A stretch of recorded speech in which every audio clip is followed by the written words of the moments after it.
खबरों का पंचनामा, हकीकत की पड़ताल राजन पंडित के साथ। कमी चेहरे में थी और हम जिंदगी भर आईना साफ करते रहे। कमी चेहरे में थी और हम जिंदगी भर आईना साफ करते रहे। कुछ यही हाल है इस समय इस देश की विपक्ष की पार्टियों का। हेलो दोस्तों, मैं हूं राजन पंडित। स्वागत है आप सभी का पीआरएच न्यूज पर। बिहार का चुनाव समाप्त हो चुका है, रिजल्ट आ चुके हैं और एक दौर शुरू हो चुका है बिहारियों को गाली देने का और तमाम तरह के नए आरोपों का। बिहार के इस 10,000 चुनाव ने साबित कर दिया है कि बिहार के लोगों को बिहार के विकास और रोजगार जैसी बेकार और अप्रासंगिक चीजों में कोई रुचि नहीं है। उन्हें तो बस मनोरंजन चाहिए। एक ऐसा नेता चाहिए जो कट्टा और गमछे की बात करे, उनके बिहारी पने को समझे और उनकी मजदूरों वाली पहचान को संरक्षित करे। सही भी है, बिहार की पहचान सिर्फ बाटी चोखा और चंपारण मटन थोड़े ही है। बिहार की असली पहचान तो यहाँ की बेरोजगारी और पलायन है, और जो भी उनकी ये पहचान खत्म करना चाहेगा, बिहार के लोग उसको हराकर ही दम लेंगे।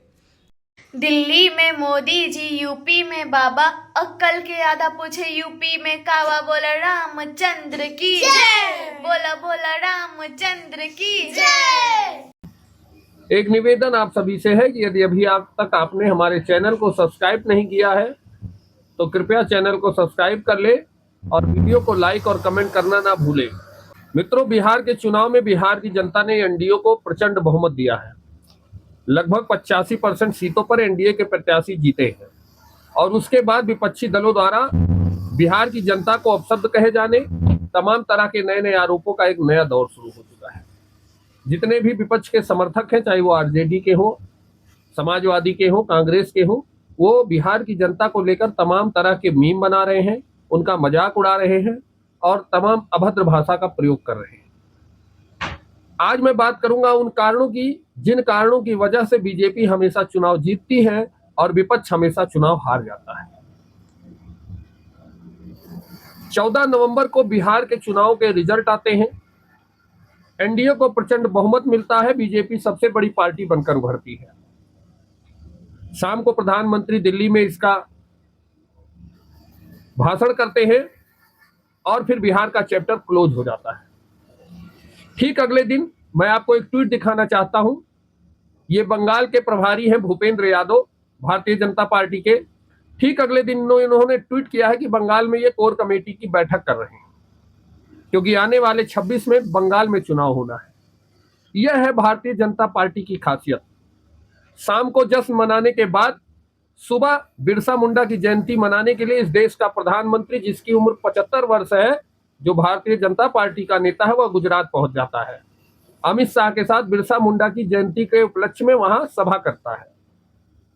कहने का मतलब है भारतीय जनता पार्टी की जीत का जो सबसे बड़ा कारण है कि 24/7 ये और इनके कार्यकर्ता काम करते हैं। लेकिन विपक्षियों को ये नहीं दिखता है। वो अपनी कमी को तलाश नहीं रहे हैं, आईने को साफ करने में जुटे हुए हैं। आईना साफ करने से चेहरे की कमी नहीं बदलती है, अपनी कमियों को तलाशना होगा। एक कल्पना कीजिए कि इस चुनाव में ठीक उल्टा परिणाम आया होता, कांग्रेस और राजद की गठबंधन को 202 सीटें आई होती तो नजारा क्या होता। लगभग बिहार के हर जिले में ऑर्केस्ट्रा चल रहा होता, कट्टे लगाए जा रहे होते और शबाब और शराब का दौर चल रहा होता। विदेश यात्राएं होती, अय्यासी होती, फिर शपथ ग्रहण होता, तब काम शुरू होता। लेकिन भारतीय जनता पार्टी ऐसा कुछ नहीं करती है। इतनी बड़ी जीत के बावजूद कहीं से आपको ऐसी कोई खबर नहीं आई होगी कि भारतीय जनता पार्टी का कोई नेता, कोई कार्यकर्ता एंजॉय करने में जुटा है, आराम करने में जुटा है। सब तुरंत अगले निशाने के लिए तैयार हैं। अगला निशाना मतलब बंगाल चुनाव के लिए पूरी टीम झोंकी जा चुकी है। जितना भी टेंट घंट सड़का मड़का व्यवस्थाएं बिहार में लगाई गई थी, सब उखाड़कर सीधे बंगाल पहुंचा दी गई हैं और आज से ही ये बंगाल के चुनाव के लिए लग गए हैं। और फिर जब आप बंगाल में हार जाएंगे तो आप कहेंगे वोट चोरी हो गई, ईवीएम गड़बड़ थी, एसआईआर थी। ये जो है ये सबसे मुख्य कारण है बीजेपी के जीतने का पहला कारण है। दूसरा कारण है जनता की नब्ज को पकड़ना। बिहार के चुनाव में आप सबने देखा होगा, विपक्षी जो है वो बिहार की नब्ज को नहीं पकड़ पाए। वो शहाबुद्दीन जिन्होंने पूरे बिहार को त्राहि त्राहि कर दिया, पूरे बिहार जिनके आतंक से कांपता था, अगर आप भरे मंच से उनका अमर रहे का नारा लगाओगे जैसा कि तेजस्वी यादव जी ने किया था, तो आपको क्या लगता है कि बिहार की जनता आपको वोट करेगी? सिर्फ चंद मुस्लिम वोटों के चक्कर में आप एक ऐसे व्यक्ति का नारा लगा रहे हो जिसने बिहार को सिर्फ खून, डकैती, हत्या, बलात्कार जैसी घटनाओं से जोड़ा है। तो आप जनता से वोट की उम्मीद कैसे लगा सकती? मतलब आप जनता की नब्ज को नहीं पकड़ पा रहे हैं। दूसरी कमी, विपक्ष के खेसारी लाल यादव को क्या जरूरत थी राम मंदिर का मुद्दा उठाने की?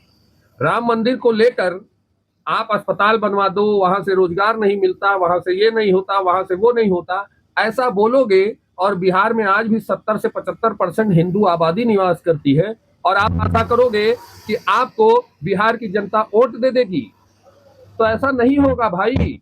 जनता की नब्ज को पकड़ना सीखो, जो बीजेपी बहुत अच्छे से जानती है कि किस प्रदेश की जनता चाहती क्या है। बीजेपी ने वही किया जिसके परिणाम स्वरूप उसको 202 सीटें आई।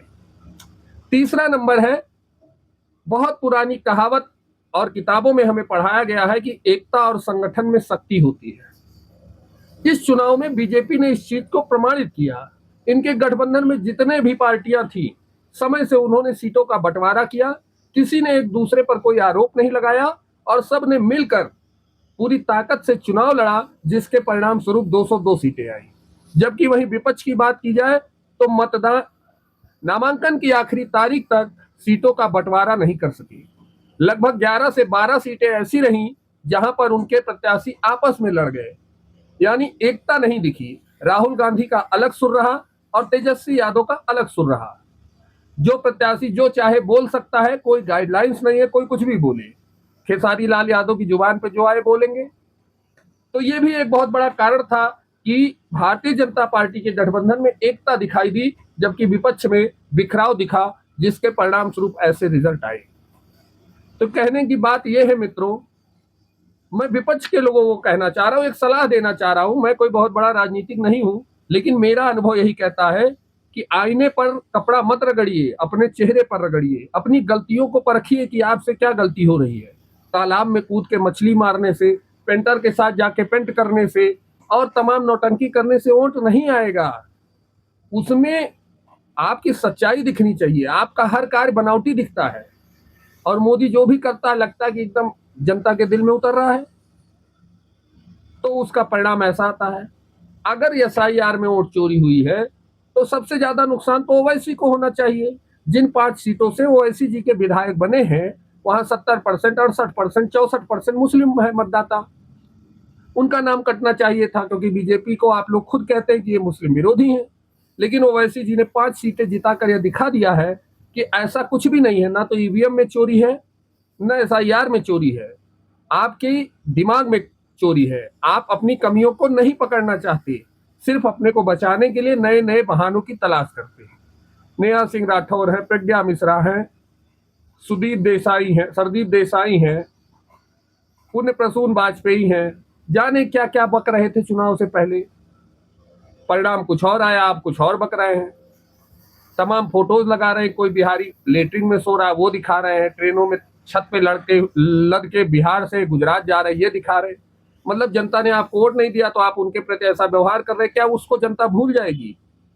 भैया जी, समझने का प्रयास करो। राहुल गांधी जी, तेजस्वी यादव जी, अखिलेश यादव जी, आने वाले समय में उत्तर प्रदेश में भी चुनाव है। अखिलेश यादव जी को भी समझना चाहिए कि ये घर में AC में बैठकर ट्वीट करने से, आरोप लगाने से परिणाम नहीं बदलेंगे। अभी 2 साल का समय है, जमीन पर उतरिए, भाजपा की तरह, भारतीय जनता पार्टी के कार्यकर्ताओं की तरह रगड़िए अपने आप को धूप में, बरसात में। सिर्फ फोटो खिंचाने से कुछ नहीं होगा, तब जाके परिणाम बदलते हैं, तब जाके भारतीय जनता पार्टी की सरकार हर राज्य दर जीतती है। यहाँ नेता हो, स्वयं प्रधानमंत्री हो या एक छोटा कार्यकर्ता हो, किसी को एक दिन की फुर्सत नहीं दी जाती। अब तो भारतीय जनता पार्टी में, जहां तक मुझे पता है, निचले स्तर तक ये मानसिकता बन गई है कि अगर भारतीय जनता पार्टी में आपको पद चाहिए, कार्यकर्ता बनना है, तो 24/7 काम करना पड़ेगा। ये शर्त होती है। बूथ बूथ तक जाकर वो काम करते हैं, तब वो जाके चुनाव जीतते हैं। तो कहने का मतलब है, ये मेरी एक सलाह है और ये वो बड़े कारण हैं जिन्होंने बिहार में बीजेपी और एनडीए गठबंधन को इतनी बड़ी जीत दिलाई है, और वो कमियां हैं जो राहुल गांधी और तेजस्वी पर भारी पड़ी हैं और उन्हें इतनी बड़ी हार का मुंह देखना पड़ा है।